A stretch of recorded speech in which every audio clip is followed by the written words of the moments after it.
Hi, today I am doing the intimidating TBR Pile Tag. This tag is a series of questions about books on your TBR, to be read list, so books that you want to read and haven't yet. And this tag was originally created by Lindsay Daniels. As always, whenever I do a tag video, the questions are in the description if you would like to do this tag as well. Question 1. A book you haven't been able to finish.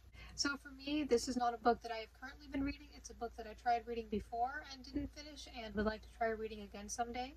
And that is Heidi by Joanna Spiri. Not sure if I'm pronouncing that right, but yeah, so I got this book a few years ago and I tried reading it, but at the time I was reading it, I had a habit of reading a bunch of books at once, which I don't do as often anymore. But that's part of why I didn't finish this one. I don't even remember how close I was to done with it. I know I got a little ways in there, but it's also an older book. It's originally from the 1880s, so the writing style may be a little harder to follow along with, but since then I have gotten better with how much I can read at once and how well I can understand writing, especially older writing. So I think that if I were to read it today or sometime in the future, I would have a higher chance of finishing it and enjoying it as well. So at some point I will try to read this again and I will start from the beginning. And I have seen the 1937 movie and I enjoyed that. So I probably will enjoy the book. I just gotta read it at the right time and not with too many distractions going on. If anyone knows how this author's name is pronounced, let me know. Usually I always like to make sure that I'm pronouncing an author's name correctly, and sometimes you can just look up interviews or things like that, but not always, especially when the author was alive a long time ago. So I didn't really look it up for this one, I just started filming, but typically I like to see that I am saying their name right.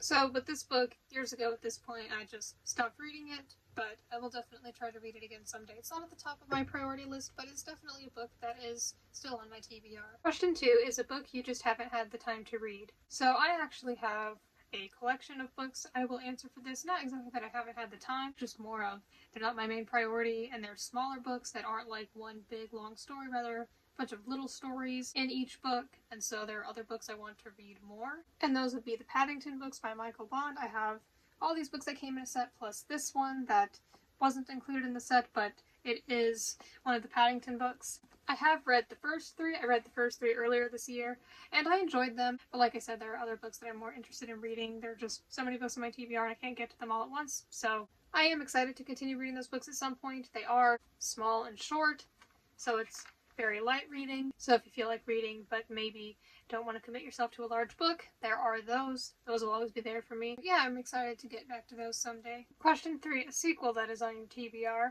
So for this, there are quite a few sequels, but I'm going to say Momentous Events in the Life of a Cactus by Dusty Bowling. That is the sequel to Insignificant Events in the Life of a Cactus, which I read 2 years ago. I read it in school, I borrowed it from there, and then I recently found a copy of it at a thrift store. So that was really exciting. So now I have a copy of it, and when I go to read the sequel, I will probably read this one first to get a refresher and because I really enjoyed it, and then I will probably do a review on it and then read the sequel and probably do a review on that one as well. Question 4, a book on your TBR that is brand new. So for this one, I am saying the new Diary of a Wimpy Kid book, Hot Mess. This came out just last month, and I recently got a copy of it. However, there are a few other Diary of a Wimpy Kid books that I haven't read yet, and they're not really the kind of books that you, like, absolutely need to read in order, but I would like to, so there are a couple more I have to get, and then once I get caught up on those, I'll read this one, so maybe a little while, and maybe I'll make a video about it. Since I still read these books, I haven't been reading them like the entire time since I was in elementary school, but I basically a couple years ago got caught up on them, and I still enjoy them, so maybe I'll make a review of each one whenever the new one comes out each year. Question 5, pick a book you haven't read yet because you've read a book by this author before and didn't enjoy it. Well, I want to read Moo by Sharon Creech. The title and cover have me sold. And previously I have read her book Love That Dog, and that was a couple years ago. I don't really remember how I felt about it, but I don't think I absolutely loved it. Then again, it was a short book. It was a little different. It was like told in verse. I don't know if Moo was the same way. I don't think I absolutely loved it, but maybe I would need to give it another chance, but I don't really plan on doing that. But I do know I didn't love it at the time, but I wouldn't say it was a bad book. I don't really know. But one of the concerns I have is while I might enjoy Moo, I am a little apprehensive because of the fact that I didn't love That Dog, and I saw on some reviews, none containing spoilers, but some were saying that it was predictable. And after having read Love That Dog, I feel like I can tell in exactly what way it would be predictable. And I don't think your books should be that predictable. Maybe that's just your style, though maybe I'm wrong with what I'm thinking. But the point is I haven't even read the book. but based on a previous book of this author's that I've read and someone saying that it's predictable, I feel like I understand at least some of what is going to happen, and I don't know if that's a good thing. So I might still enjoy it, and I can enjoy a book even if I know or have a pretty good guess of what's going to happen, but at the same time, predictability is not always a good thing with books. But even so, maybe I will enjoy it.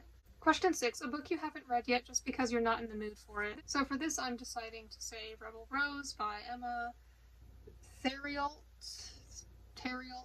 I'm not sure how the name is pronounced. Anyone in the comments can always feel free to correct me on author name pronunciation. But I heard about this book on BookTube, and it sounded kind of interesting, but I was like, I don't think I'm gonna go out of my way to buy it on Amazon. But then I saw it at Ollie's Bargain Outlet, like, the next day, and it was very cheap, so I was like, okay, well, I'll just go ahead and get it. So it does sound interesting.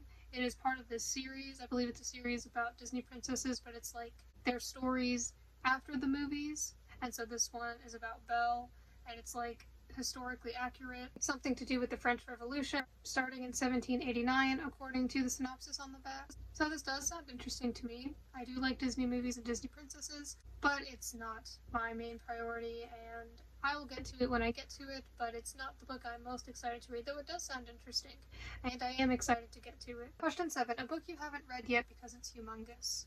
Well, I think I can save Midnight Sun for this. It is pretty big. It's like 800 pages. It is a very big book. So I wanted to read this after reading the main Twilight Saga, and I'm currently reading The Short Second Life of Bree Tanner. I wanted to read that after reading Eclipse because The Short Second Life of Bree Tanner is like 3.5, and my review of Eclipse should be one of my next videos. And then I'm going to read Breaking Dawn, and then at some point I'll read Midnight Sun, but after reading Breaking Dawn, especially because the Twilight books are so long, I might take a break before I read this, so I may not get to this right away. It's probably not my main priority. I have a lot of shorter books that I might want to read first before I get into this massive book, especially because it is just the first book from Edward's perspective, so that will be interesting, and I am excited to read it, but it's not a story where, like in most ways, I'm going to know what happens. So there's that. So I'm definitely interested in reading this, but it is not the book that I am most excited for, and yes, I definitely think that it can go as an answer for this question because it's definitely humongous. I'm pretty sure it's the largest book on my TBR, at least out of all the books that I physically own.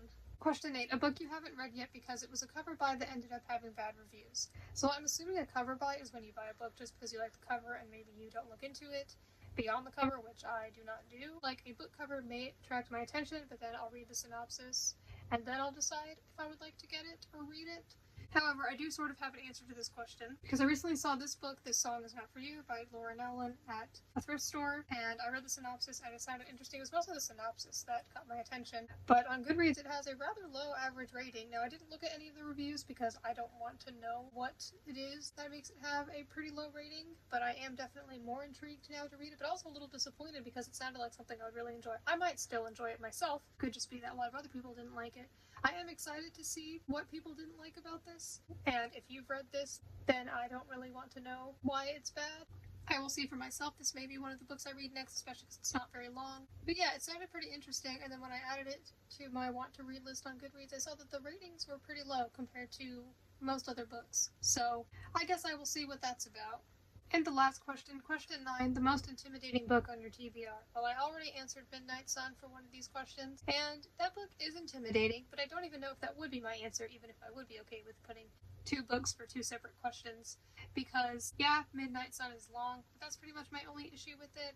I've already enjoyed Twilight so far, so I'm sure I'll enjoy it, plus I am excited to read from Edward's perspective, but I looked through my TBR, and I think that one of the most intimidating books might be Ender's Game by Orson Scott Card. I know it's a really popular book. It was recommended to me because I wanted to read more science fiction, and so that is why I am intimidated by it, because I may not like it, but we'll see. And I know that it's a whole series. I don't know if I'll read the whole series, but I do want to at least read the first book at one point.